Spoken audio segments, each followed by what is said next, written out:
Septième jour, septième BD avec aujourd'hui un monument de la bande dessinée, à savoir Arzark de Moebius, un triptyque dont voici le premier tome, sorti en 2010, on attend la suite avec impatience.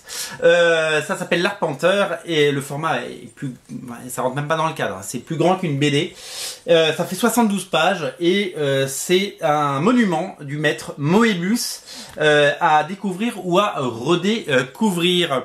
C'est une donc bande dessinée coéditée par les éditions Glénat et Moebius Productions. Moebius Productions étant la maison de production créée par Moebius en personne, chez qui il publie d'autres livres. Il y a eu Inside Moebius qui n'est plus disponible malheureusement, mais il y a le Major.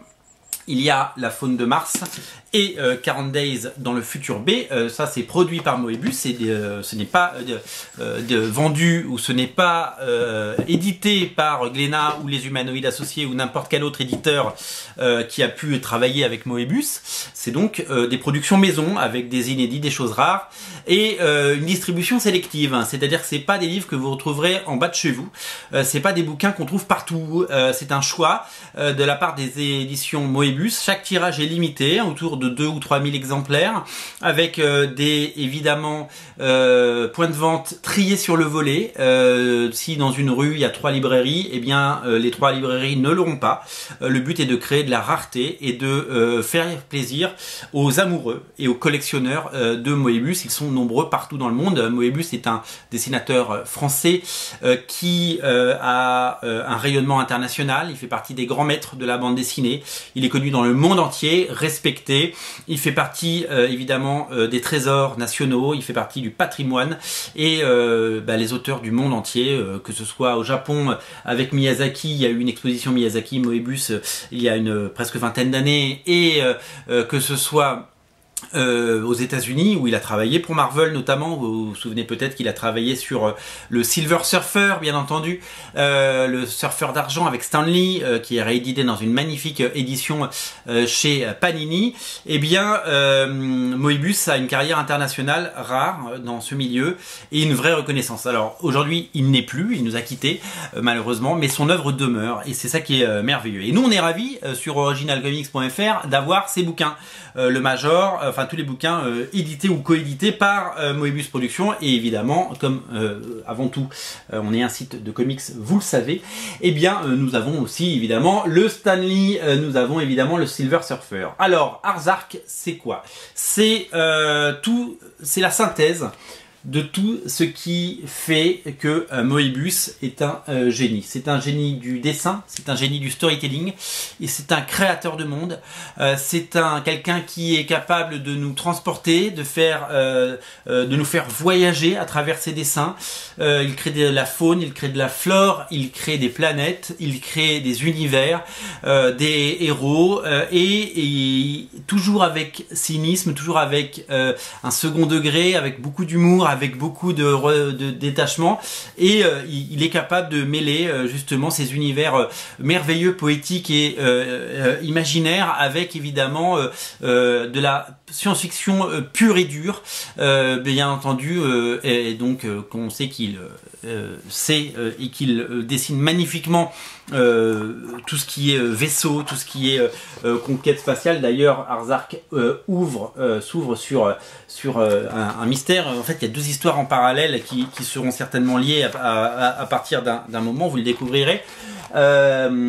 Il est capable de faire ces choses-là. Alors, Moebius. Moi, Moebius, ça fait partie de ces dessinateurs que j'admire depuis très longtemps. C'est un imaginaire qui est là depuis toujours. Évidemment, quand je suis né, il était déjà connu et reconnu. Et donc, il y a toujours eu autour de moi des bandes dessinées ou des illustrations de Moebius. Ça fait partie, Moebius, vraiment de notre imaginaire collectif. Et ça fait partie de notre patrimoine, on l'a dit. Mais j'ai lu très peu de Moebius dans ma vie. Je m'y suis intéressé tard, comme beaucoup d'auteurs. Hein, je l'ai déjà dit dans d'autres émissions. Jack Kirby, je m'y suis intéressé très tard, et pourtant c'est un maître de la bande dessinée, et dans un style vraiment différent. Moebius, je m'y suis intéressé très tard parce que je cherchais autre chose graphiquement peut-être, mais j'ai toujours aimé, au fond de moi j'ai toujours aimé. Alors j'ai lu l'Incal bien entendu il y a des années, il faudrait que je le relise d'ailleurs, ce qu'il a pu faire avec Jodorowsky, j'avais lu et acheté son 13, il avait fait un épisode de la série 13 bien entendu, j'ai lu certains de ses Blueberry, voilà, et c'est vrai que quand j'étais plus jeune, des Blueberry, j'ai des vieilles éditions de Blueberry, moi j'étais plus Tunique Bleue parce que j'allais vers le côté plus cartoon et que le côté très sérieux de Blueberry me parlait moins. Et entre Moebius et Jean Giraud, parce que c'est la même personne évidemment, parce que Blueberry il signe Jean Giraud, mais ses bandes dessinées de science-fiction il les signe à Moebius, je préférais Moebius parce que Jean Giraud c'était trop classique. Maintenant quand je redécouvre aujourd'hui les Blueberry, j'en ai quelques-uns et je les feuillette. Quel plaisir pour les yeux, ça flatte la rétine, c'est absolument magnifique. Et en fait, le plus grand souvenir que j'ai finalement avec Moebius, c'est son travail pour le cinéma. Évidemment que j'ai adoré quand c'est sorti le 5e élément, il avait dessiné les monstres, les vaisseaux avec Charlier, avec Mézières, pardon, ils avaient évidemment travaillé ensemble sur ces univers-là, et ça c'était c'était très réussi, hein, il faut le dire. Le 5e élément était un très très bon film. Et bien entendu, Les Maîtres du Temps. Je ne sais pas si vous vous souvenez de ce dessin animé. Quand je suis allé le voir au cinéma quand j'étais enfant, Les Maîtres du Temps, c'était absolument incroyable. Donc c'est l'univers graphique et poétique de Moebius animé. Alors c'est l'animation française, c'est de l'animation... c'est de la belle animation, mais on n'est pas sur du Disney, on n'est pas sur des choses comme ça. C'est un film qui date de son époque, hein, on est dans les années 80, donc forcément. Mais Les Maîtres du Temps, ça m'avait absolument fasciné. J'avais adoré ce film. Faudrait que je le revoie. J'ai montré la bande-annonce hier soir à mon fils de 9 ans, qui faisait un petit peu la bouche de quand il aime pas trop les brocolis, vous voyez. Et ben ouais, il y a clairement un truc autour de ce film, et moi ça a nourri mon imaginaire quand j'étais enfant, et je trouve ça génial, et j'aime quand il y a cette approche comme ça de l'espace, du temps et tout ça. Les Maîtres du Temps, c'est un très grand classique.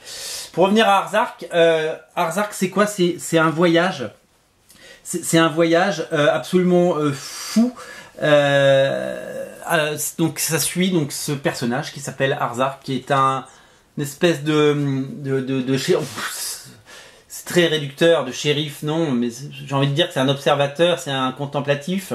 Il est là pour faire régner et pour veiller à ce qu'un certain ordre soit établi, mais tout ne se passe pas toujours comme il veut. Et voilà, il arpente les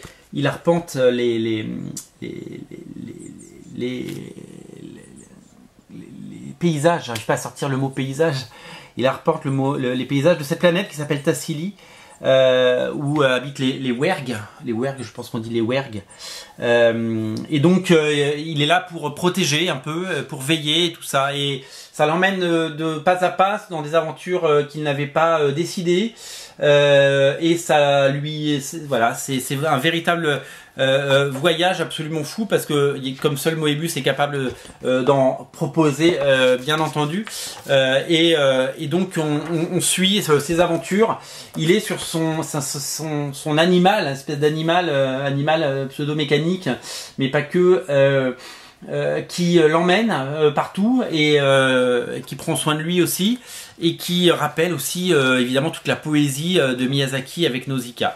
Voilà, c'est un voyage. Arzark, c'est un voyage. Arzark, c'est vraiment une histoire intemporelle. C'est une histoire incroyable, et c'est une histoire qui nourrit notre esprit par la beauté de ses dessins, par la beauté de son univers, par ses expériences graphiques et par sa richesse, la richesse de tout ce que nous propose Moebius. Dans Arzark, il y a tout ce qui fait qu'on aime Moebius: la science-fiction, l'aventure, Ce côté grande plaine, Far West qui rappelle Blueberry, bien entendu, ce dessin magnifique, ces créatures qu'il crée, ces plantes, cette faune, cette flore, ces planètes, ces mondes qu'il arrive à créer. Voilà. Il y a une très belle phrase qui résume ce tome, c'est, je trouve, elle dit tout, c'est la mission d'Arzac consiste à arpenter sans fin ce territoire chaotique pour y traquer l'anomalie et assurer l'ordre humain. Voilà, ça résume très bien. En même temps, ça résume ce qu'est la BD, ce qu'est le point de départ de la BD, mais ça ne résume pas l'histoire parce que l'histoire, elle est beaucoup plus que ça. Voilà, c'est vraiment une merveille et je suis tellement content de l'avoir dans ma collection. Le problème, j'ai un seul problème avec cette BD, c'est que ça rentre nulle part, quoi. Enfin, je veux dire, ah si, peut-être, non, même pas, ça rentre nulle part. Ça rentre nulle part, elle est beaucoup trop grande, mais qu'est-ce qu'elle est grande, qu'est-ce qu'elle est belle, elle est absolument magnifique. Et c'est à découvrir d'urgence, ça fait partie des trésors de la bande dessinée. Je vous rappelle donc que c'est en vente chez nous sur originalcomics.fr, vous le trouverez pas partout. On est ravis d'avoir été choisi et sélectionné par Moebius Productions pour pouvoir le distribuer. Et puis je vous rappelle qu'il y a les autres bouquins de Moebius que vous ne trouverez pas non plus ailleurs, qui sont incontournables et qui sont disponibles. On les a mis, ça fait bientôt 2 semaines qu'on les propose sur originalcomics.fr. C'est complètement dingue, on en passe des dizaines et des dizaines parce que vous adorez ça et bah, c'est un plaisir. En tout cas, on est ravis de vous proposer ça et on va le faire longtemps, vous proposer des choses belles et inédites et rares. Lisez ça, vous allez adorer, c'est absolument incontournable. Salut.